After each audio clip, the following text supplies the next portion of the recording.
Today I'm going to be showing you how to make a waistcoat pattern. Welcome back to my channel, and please don't forget to subscribe, like and leave a comment below.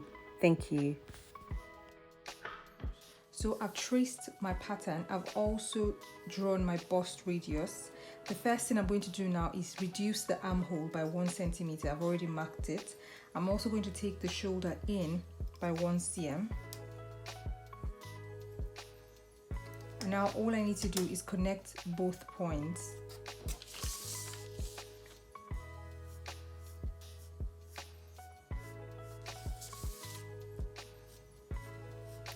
So I don't want it to go in too deep. I just want it to go in deep in the shoulder, close to the armhole, the original armhole, and then down on the side.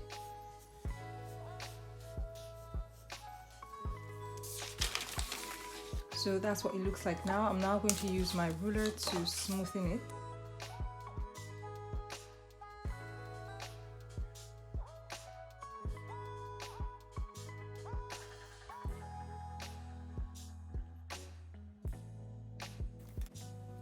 So this is our new armhole, and this part is no longer needed.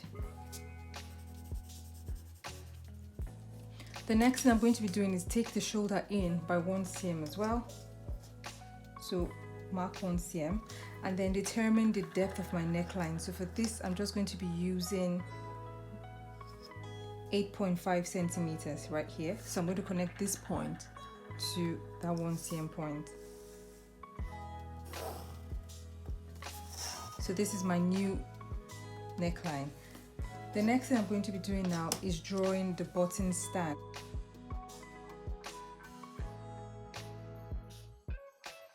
So I'll just make that 2 centimeters, which I'm going to mark now with my ruler.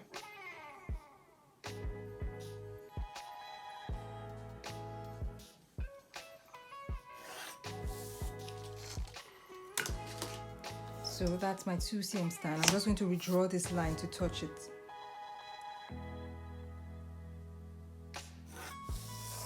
Okay. So the next thing to do is to take out gaping. Now I know not everyone understands the concept of gaping, so my next video will be dedicated to that.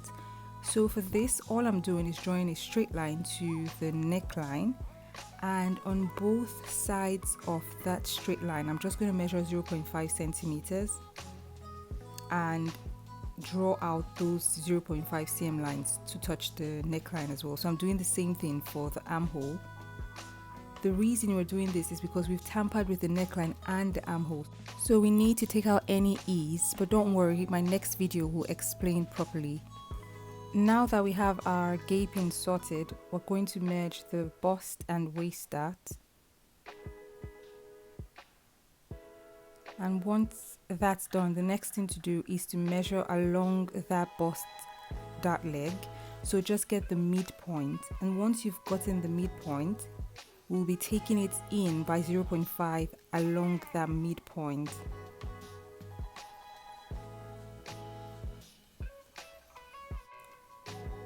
So I'm marking the 0.5 now, and then I'm going to connect it to both tips using a slight curve.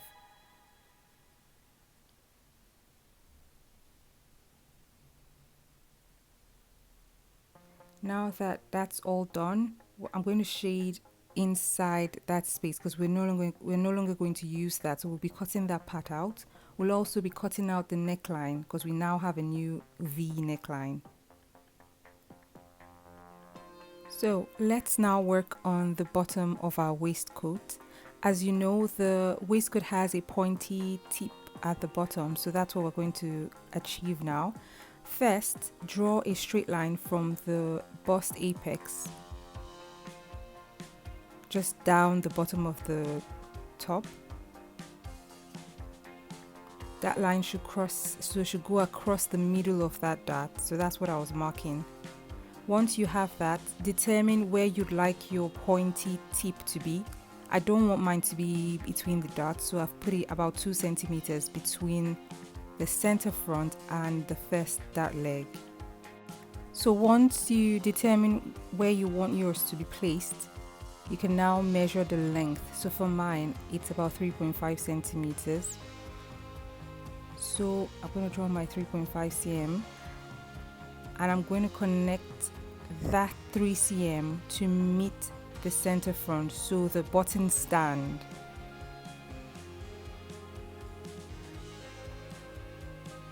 So I'm just connecting the center front to the button stand, which is now our center front. Once that's done, we need to connect the side front to that tip. And to achieve it, we're going to be closing that dart. So basically fold the dart leg, so one dart leg to meet the other one. Once that's folded, we're going to use a curve ruler to connect the side front to that tip we created.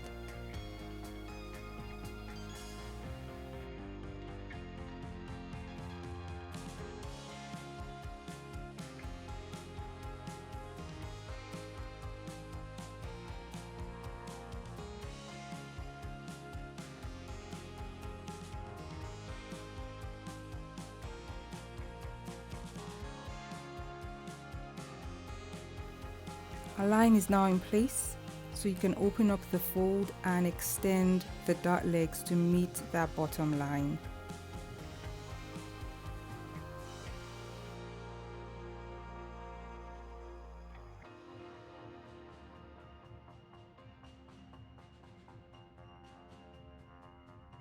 The shading of the darts indicating we no longer need that area, so we'll be cutting it out. Once that's all done, we can start cutting out the irrelevant parts of this pattern.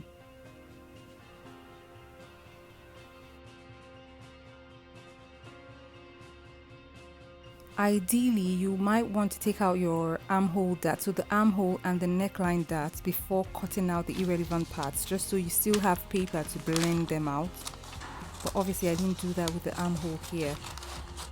So once I'm done taking out the gaping, I'll need to put some paper under there to be able to blend out that armhole properly. So all I'm doing now is eliminating the gaping. So slash one of the lines, and then you can slash the side front line.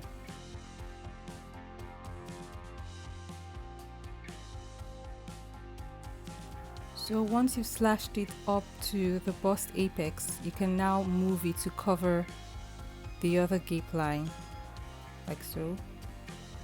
So as you can see at the armhole, it's no longer smooth, so that's where I'll be putting paper just so I can blend it properly. You can now go on to cut out the rest of the side front.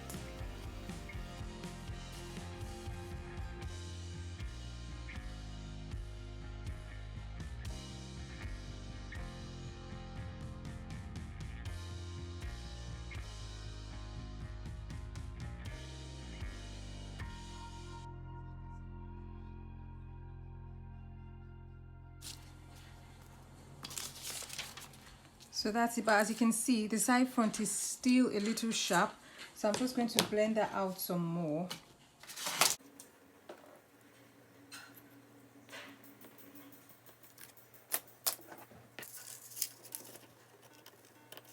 Okay, so you have a better curve at this point now, and you're just going to label that center front.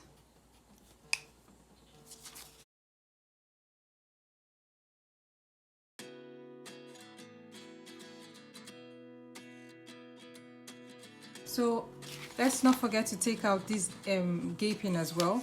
So I'm just going to do the same thing like I did with the other side.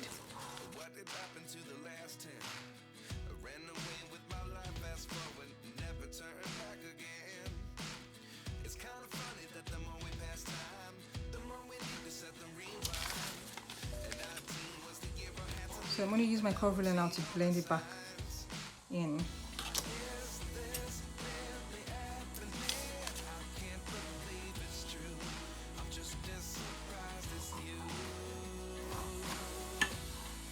Once that's done, you can continue cutting out the pattern.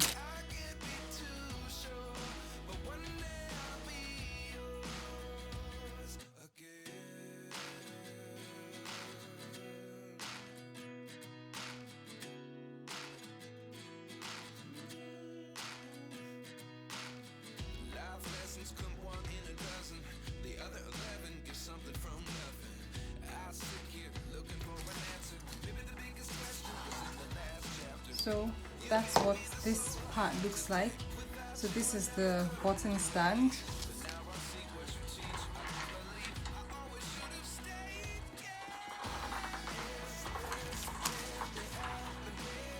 This is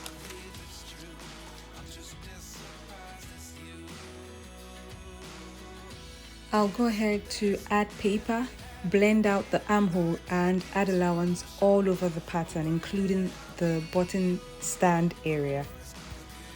Thank you so much for watching, and please don't forget to subscribe and hit the like button. See you in the next one. Bye.